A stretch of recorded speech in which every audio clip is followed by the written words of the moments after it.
نحمده ونصلي على رسوله الكريم اما بعد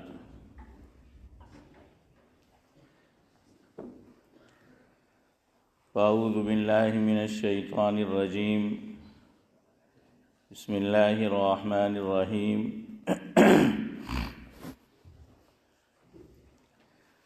وذکر فإن الذکریٰ تنفع المؤمنین۔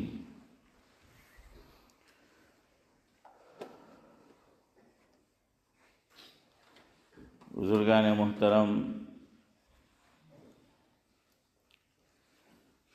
رمضان المبارک کی آمد ہے۔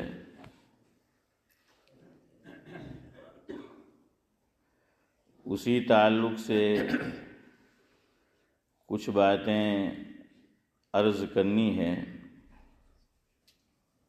یعنی قرآن کریم کے تعلق سے۔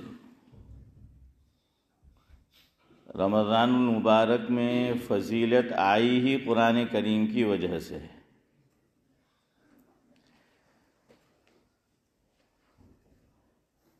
لیکن اس سے پہلے ایک اور بات آپ کی خدمت میں پیش کرنی ہے۔ وقت رہا تو قرآن کریم کے تعلق سے بھی کچھ باتیں آئے گی، ورنہ انشاءاللہ العزیز آئندہ مجلس میں۔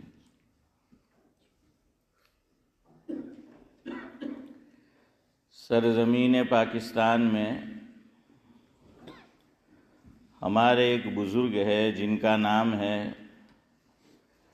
حضرت مولانا زاہد الراشدی صاحب دامت برکاتہم العالیہ۔ ان کا ایک بہت پیارا ملفوظ ہے، اور حقیقت بھی وہی ہے جو حضرت نے ارشاد فرمایا۔ مفہوم یہ ہے کہ اس گئے گزرے دور میں کہ مسلمان دین کے بہت سے احکام سے لاپرواہی برت رہے ہیں، ایسے پرفتن اور گئے گزرے دور میں بھی مسلمانوں نے دو چیزوں کو تھام کے رکھا ہے۔ دو چیزوں سے ان کی عقیدت اور محبت یہ کم نہیں ہوئی ہے۔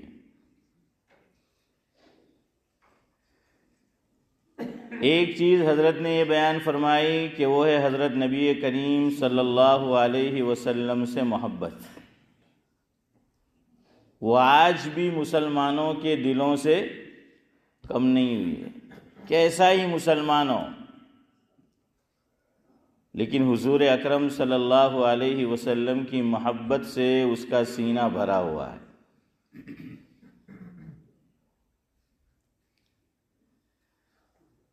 دوسری چیز حضرت نے ارشاد فرمائی کہ قرآن کریم سے محبت۔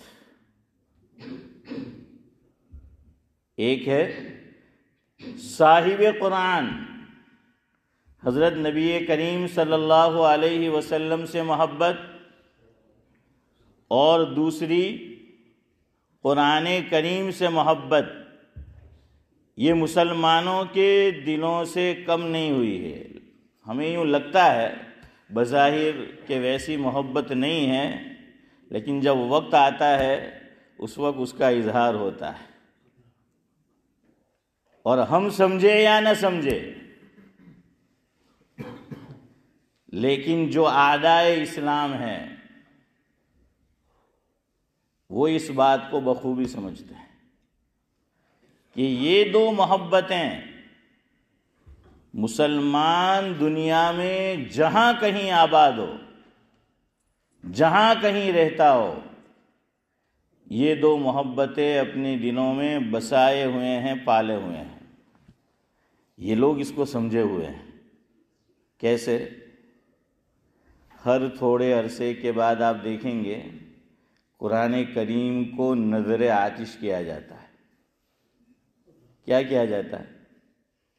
آگ کے حوالے کیا جاتا ہے، اس کی بے حرمتی کی جاتی ہے، اس کی بے ادبی کی جاتی ہے، دوسری چیز، حضور اکرم صلی اللہ علیہ وسلم کے کارٹون بنائے جاتے ہیں، خاکے بنائے جاتے ہیں، آقا کی شان میں گستاخی کی جاتی ہے۔ یہ دراصل میرے اور آپ کے اور ایمان والوں کے ایمان کو یہ جانچتے ہیں، پرکھتے ہیں کہ کیا اب بھی یہ دو محبتیں مسلمانوں کے دلوں میں اسی طرح جاگزی ہیں، بسی ہوئی ہے۔ چونکہ وہ ایکشن کرتے ہیں، اس کا ری ایکشن ہوتا ہے، یہ ہمارے ایمان کو جھانچتے رہتے ہیں۔ لیکن عام طور پر گستاخی ان دو چیزوں کو لے کر ہی ہوتی ہے، ایک قرآن کریم کی بے حرمتی کی جاتی ہے اور دوسرا آقا کی شان میں گستاخی کی جاتی ہے۔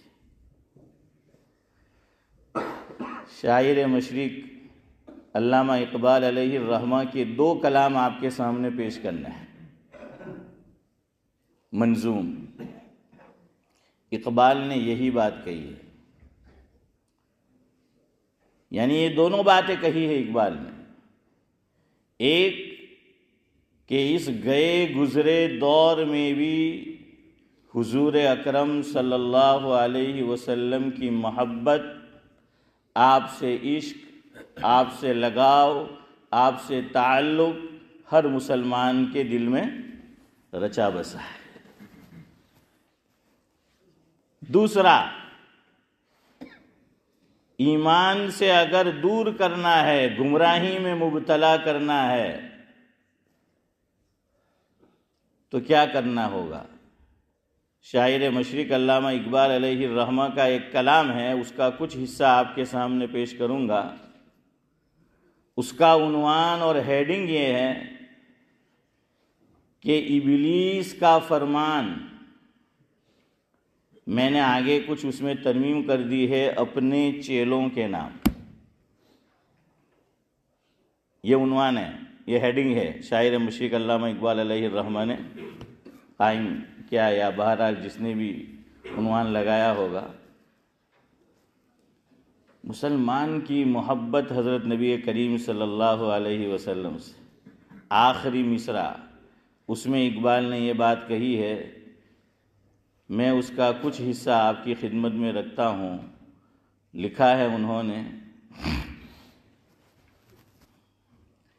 توحید کی امانت سینوں میں ہے ہمارے، توحید کی امانت سینوں میں ہے ہمارے، آسان نہیں ہے نام و نشاں مٹانا ہمارا۔ دنیا کے بت قدوں میں پہلا وہ گھر خدا کا، کون سا؟ کعبۃ اللہ، کہ دنیا کے بت قدوں میں پہلا وہ گھر خدا کا، ہم اس کے پاس باں ہیں وہ پاس باں ہمارا۔ مغرب کی وادیوں میں گونجی اذاں ہماری، یہ مغرب ہے جہاں میں اور آپ بیٹھے ہوئے ہیں۔ مغرب کی وادیوں میں گونجی اذاں ہماری، تھمتا نہ تھا کسی سے سیل رواں ہمارا۔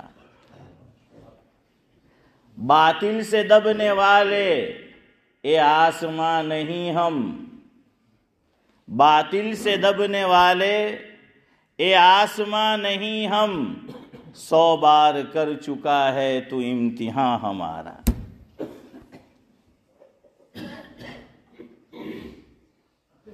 اے موج دجلہ تو بھی پہچانتی ہے ہم کو، اے موج دجلہ تو بھی پہچانتی ہے ہم کو، اب تک ہے تیرا دریا افسانہ خواں ہمارا۔ ہمارے سعد اللہ صاحب تشریف لا چکے ہیں، یہ سمجھے ہوں گے کہ اقبال نے کیا بات کہی ہے۔ اگر آپ اشعار کی گہرائی کو سمجھتے تو آپ کے چہرے سے عیاں ہو جاتا، لیکن مجھے محسوس ایسا ہو رہا ہے کہ بس آپ سن ہی رہے ہیں۔ اے موج دجلہ تو بھی پہچانتی ہے ہم کو، اب تک ہے تیرا دریا افسانہ خواں ہمارا۔ اور دراصل یہ شعر سنانا تھا۔ اقبال نے اس میں مسلمانوں کی دلی کیفیت کہہ لیجئے، ایمانی کیفیت کہہ لیجئے، مسلمانوں کے حال کو بیان کیا ہے۔ لکھتے ہیں سالار کارواں ہے میر حجاز اپنا، سالار کارواں ہے میر حجاز اپنا، اسی نام سے ہے باقی آرام جاں ہمارا۔ وہ کہتے ہیں مسلمانوں کو اگر سکون ملتا ہے، ڈھارس بنتی ہے، تو وہ حضور کا نام ہے، وہ حضور سے محبت ہے۔ فرمایا کہ آقا ہمارے کیا ہے؟ کارواں کے سالار ہے، سالار کارواں ہے۔ ابھی کچھ دن پہلے آپ لوگ اگر اخبار پڑھتے ہو آن لائن یا ویسے ہی، تو بی بی سی نے ایک رپورٹ شائع کی،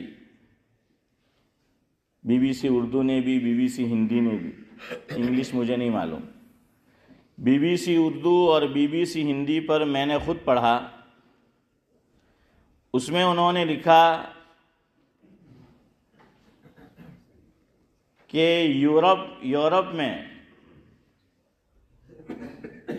5 جو سب سے مشہور نام اور جو سب سے زیادہ رکھے گئے، ان میں ایک نام اور اول نمبر پر وہ نام ہے نام محمد۔ یہ ہے مسلمانوں کی محبت آج کے گئے گزرے دور میں بھی۔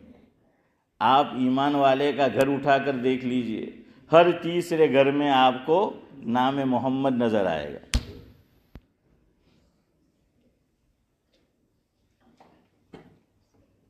ایک نام محمد ہے جو بڑھ کر کبھی گھٹا نہیں، ایک نام محمد ہے جو بڑھ کر کبھی گھٹا نہیں، ورنہ دنیا کے ہر عروج میں پینہا زوال ہے۔ محمد نہیں ہوگا تو احمد ہوگا، احمد نہیں ہوگا تو محمود ہوگا۔ اور یہ سلسلہ کئی سالوں سے چلتا آ رہا ہے کہ سب سے پاپولر نیم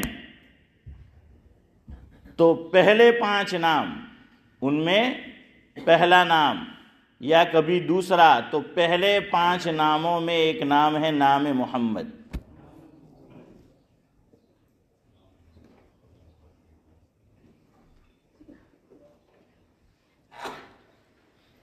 یہی چیز دنیا محسوس کرتی ہے، اور میں نے کہا وہ جھانچتی رہتی ہے۔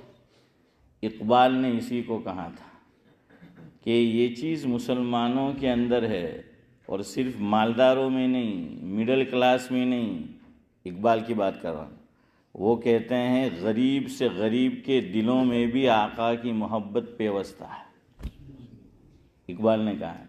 اور کہا کہ اگر مسلمانوں کو گمراہ کرنا ہے، دین سے دور کرنا ہے، اپنا ہم نوا بنانا ہے، تو فرمایا کہ ایک چیز آقا کی محبت دنوں سے نکالنی پڑے گی۔ اقبال نے کیا لکھا؟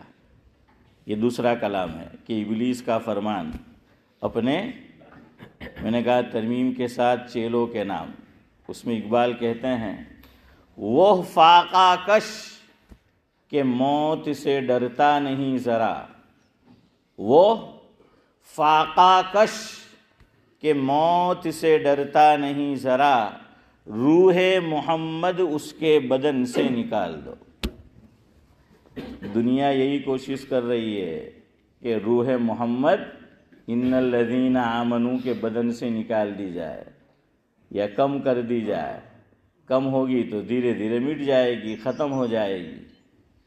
اور کیا کہا؟ وہ فاقہ کش یعنی محنت کش، مزدور، غریب، جس کو کھانے کے لالے ہیں، لیکن اقبال کہتے ہیں کہ ایسے مسلمانوں کے دل بھی حضرت نبی کریم صلی اللہ علیہ وسلم کی محبتوں سے لبریز ہے۔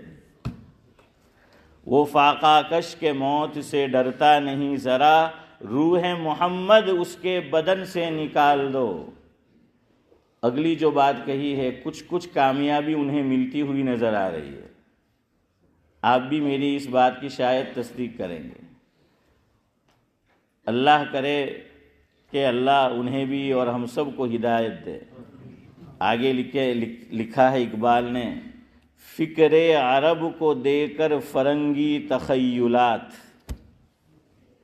فکر عرب کو دے کر فرنگی تخیلات، اسلام کو حجاز و یمن سے نکال دو۔ کیا کہنا چاہتے ہیں؟ کہ عربوں کے دل و دماغ پر مادیت غالب کر دو، فرنگی تخیلات غالب کر دو، اور جو حضور فکر لے کر آئے، چونکہ وہی ہمارا مرکز ہے، وہیں سے اسلام کے تانے بانے بنے ہوئے ہیں، تو فرمایا کہ ان کو کیا کر دو، فرنگی تخیلات دے دو۔ ابھی میں عمرے میں جا کر آیا تو میں نے یہ محسوس کیا، میں نے کہا اقبال نے جو کہا تھا وہ واقعی میں انہوں نے سمجھا ہے اور دھیرے دھیرے شروع ہو چکا ہے۔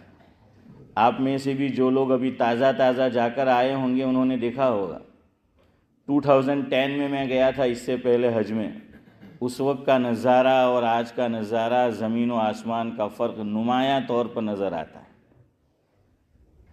ایک چیز خالی اشارہ کروں گا، اب کیا ہے، بڑے بڑے فوٹو بڑی فریم میں 3 بادشاہوں کے آپ کو نظر آئیں گے۔ کوئی ہوٹل ایسا خالی نہیں ہے وہاں کہ جہاں پر بڑے بڑے فریم میں وہ 3 بادشاہوں کے فوٹو آپ کو نظر نہ آئے۔ کوئی بس خالی نہیں ہے کہ وہ بس کے اوپر آپ کو بڑے بڑے وہ 3 لوگوں کے فوٹو آپ کو نظر نہ آئے۔ چلو یہاں تک ہوتا، لیکن اس سے آگے بڑھ کر میں اور آپ جب حرم شریف میں داخل ہونے والے ہوتے ہیں، اس سے پہلے بھی ان 3 لوگوں کے بڑے بڑے فوٹو وہ فریم میں موجود ہیں۔ تصویر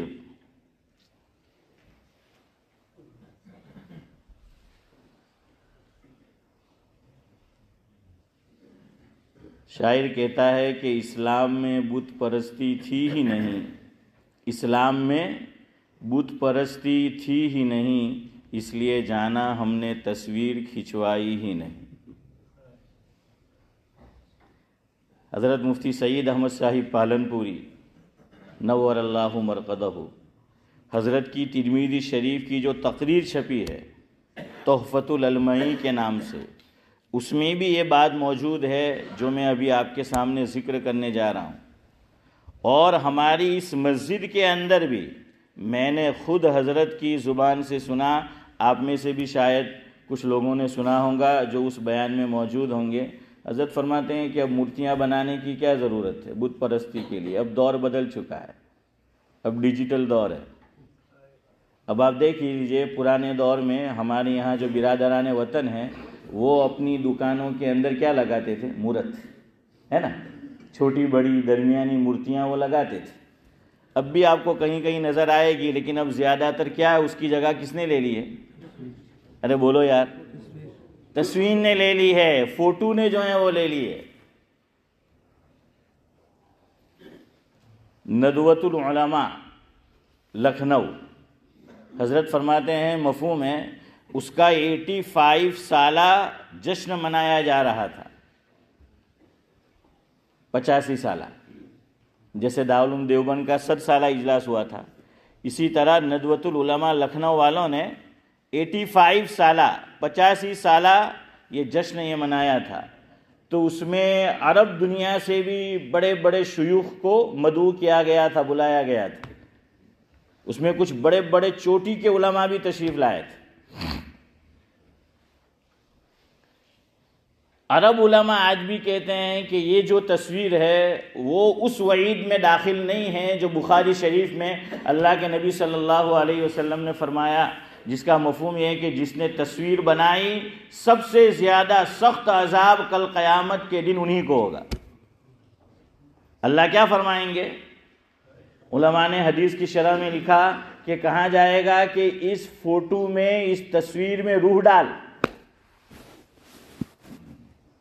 اور ہم لوگ بھی اس سے بچتے تھے، لیکن دھیرے دھیرے فکر عرب کو دے کر فرنگی تخیلات اسلام کو حجاز و یمن سے نکال دو۔ وہ مسلمان جو کبھی مسجد میں لڑ پڑتا تھا، جھگڑ پڑتا تھا تصویر کے نام پہ، آج مسجد ہی میں وہ آ چکی۔ اب تو ہمارے کچھ علماء مولانا بیان نہیں کرتے جب تک کہ ان کا ویڈیو ریکارڈ نہ ہو مسجد میں، یعنی مسجد وہ منظر پیش کرتا ہے کہ جو فلمی اسٹوڈیو میں ہوتا ہے، کہ اس سے پہلے وہ کیمرے لائے جائیں گے، وہ چیزیں سب لائی جائے گی۔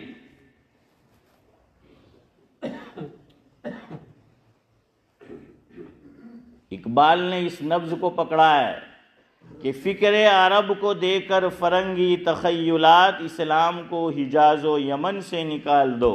اگلی بات سنو، وہ بھی کہاں ہے اور وہ بھی آج ہو رہا ہے، ایک حد تک وہ بھی ہونے لگا ہے۔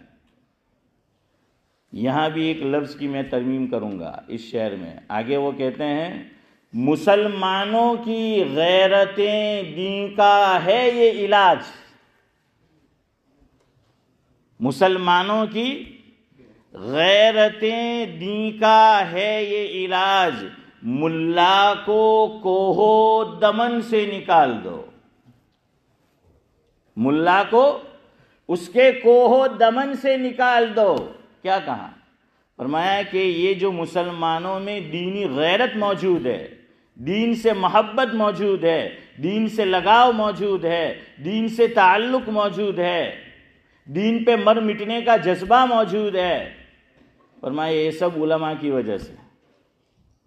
اقبال کہہ رہے ہیں، میری بات نہیں ہے، فرمایا یہ علماء کی وجہ سے ہیں،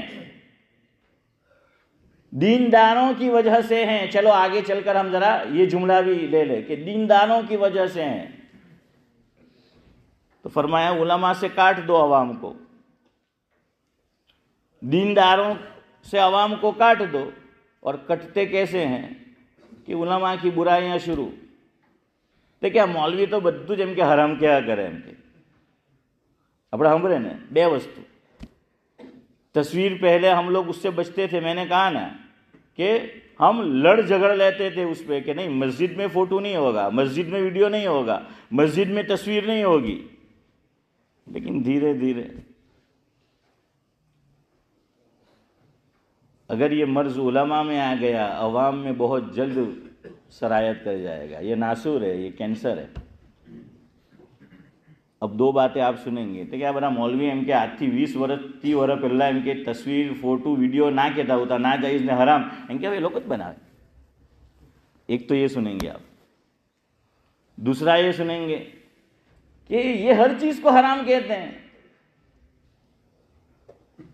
حکیم الامت حضرت مولانا اشرف علی صاحب تھانوی رحمۃ اللہ علیہ کا ملفوظ، شیخ الاسلام حضرت مولانا مفتی محمد تقی عثمانی صاحب دامت برکاتہم العالیہ کی بخاری شریف کی جو تقریر چھپی ہے انعام الباری کے نام سے، اس میں حضرت نے ایک موقع پر ایک جگہ پر نقل فرمایا جس کا مفہوم یہ ہے کہ حضرت تھانوی رحمۃ اللہ علیہ سے کسی نے عرض کیا، حضرت لوگ علماء کو طعنہ دیتے ہیں، طنز کرتے ہیں، کھری کھوٹی سناتے ہیں کہ علماء جو ہیں یہ کافر بناتے ہیں۔ حضرت نے فرمایا کہ ان کو بتا دیجئے علماء کافر بناتے نہیں ہیں، کافر بتاتے ہیں۔ بنانا یہ اللہ نے کسی کو اتھارٹی نہیں دی ہے، فرمایا قرآن و سنت میں عمل کو پرکھا جائے گا، دیکھا جائے گا، وہ بتائیں گے، نقطہ بڑھا دو، وہ بناتے نہیں ہیں، وہ بتاتے ہیں۔ آج دین کی غیرت مجھ سے آپ سے مٹتی جا رہی ہے، اقبال نے بہت پہلے کہہ دیا تھا۔ علماء کی بات چیت ہوگی، آپ دیکھیے ہم لوگ کرٹیسائز شروع کر دیں گے، برائیاں شروع کر دیں گے۔ آپ کو دین انہی سے لینا ہے، میں میری بات نہیں کر رہا ہوں، اللہ کے گھر میں بیٹھا ہوں، میں عام بات کر رہا ہوں، انہی سے لینا ہے۔ انہی کی محبت دل میں نہیں ہوگی، عقیدت نہیں ہوگی، دین آئے گا کہاں سے؟ کہاں سے دین آئے گا؟ اور جہاں کہیں ہیں جو لوکل آپ کے علماء ہیں، جو مہمان ہیں، وہ تو سال میں 1 مہینہ آئیں گے یا 2-4 مرتبہ آئیں گے، لیکن آپ کو لوکل سے ہی عقیدت نہیں ہے، محبت نہیں ہے، ان کے علم پر اعتماد نہیں ہے، بھروسہ نہیں ہے، دین کہاں سے آئے گا؟ کہاں سے آئے گا بتائیے آپ مجھے۔ اقبال نے یہ دینی غیرت ہم سب، میں اپنے آپ کو دیکھوں، آپ اپنے آپ کو، کیا دینی غیرت جو ہم میں پہلے تھی اب موجود ہے؟ خیر، مجھے اوپر والی بات سمجھانی ہے۔ حضرت مفتی سید احمد صاحب پالنپوری رحمۃ اللہ علیہ فرماتے ہیں کہ چونکہ عرب علماء اور دوسرے جو ادھر کے ہیں وہ یہ کہتے ہیں کہ بھائی تصویر جو یہ ہیں وہ کہتے ہیں تو عکس ہے۔ عکس کسے کہتے ہیں پتہ ہے؟ عکس کسے کہتے ہیں؟ عکس کا مطلب یہ ہے، ادھر دیکھو، کیا آپ کی عقل میں وہ بات آئے گی؟ آپ دیکھیے، یہ آئینہ ہے، سمجھ لیجئے، وہ آج کل جو ڈیجیٹل تصویر ہے اس کو وہ جائز کیوں قرار دیتے ہیں؟ اس کی دلیل وہ یہ دیتے ہیں جو میں آپ کو سمجھانے لگا ہوں۔ اس کو آپ سمجھ لیجئے کہ کیا ہے، وہ آئینہ ہے، میرر ہے۔ وہ کہتے ہیں کہ ڈیجیٹل تصویر ایسے ہیں کہ آئینے کے سامنے کھڑے رہو تو میری اور آپ کی تصویر فوٹو کس میں نظر آئے گا؟ آئینے میں۔ ہٹ گئے نظر آئے گا؟ نہیں آئے گا۔ وہ کہتے ہیں ڈیجیٹل تصویر ہی ہے۔ ارے ڈیجیٹل تصویر تو محفوظ ہو جاتی ہے، محفوظ ہوتی ہے کہ نہیں ہوتی؟ اب بات مسجد سے بڑھ کر بیت اللہ تک چلی گئی ہے، بیت اللہ کی در تک پہنچ چکا ہے یہ معاملہ۔